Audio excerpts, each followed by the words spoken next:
Алло. Алло, бұл Дәурен орынбасар ма? Иә. Мен Акиматтан хабарласып тұрмын, үйде отырсыздар ма жалпы? Иә, отыр. Иә, мына соңғы жаңалықтарға байланысты үйде отырыңыздар, жұмыстарыңызға бармаңыздар, жарай ма? Жұмыс дейтін, жұмыс та жоқ қой. Айтпақшы, ана жұмыс жоқ адамдарға 42.500 теңгеден беріп жатыр дейді ғой, соны қаяқтан аламын? Алло.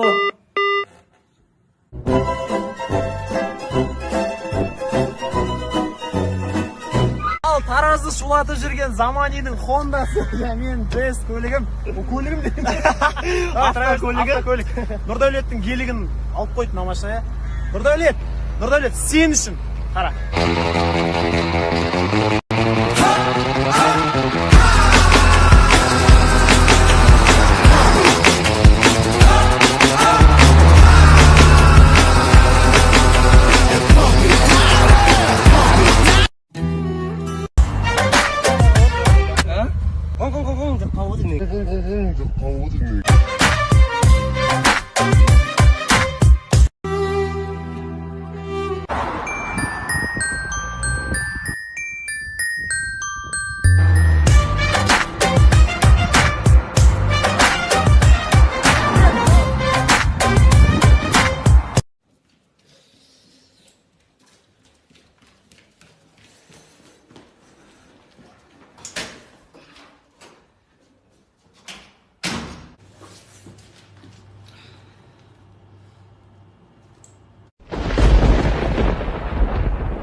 Жәке, қалайсың, қалай көтеріліп кеттің, құтты болсын, 70 қалай алдың?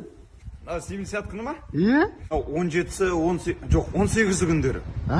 Коронавирус, карантин деді ғой. Иә. Сол кезде бәрі Тараз, Чимкентке қарай қашты ғой. Иә. Сол кезде таксовкаға шықтым. Басында 20-мен бастағам.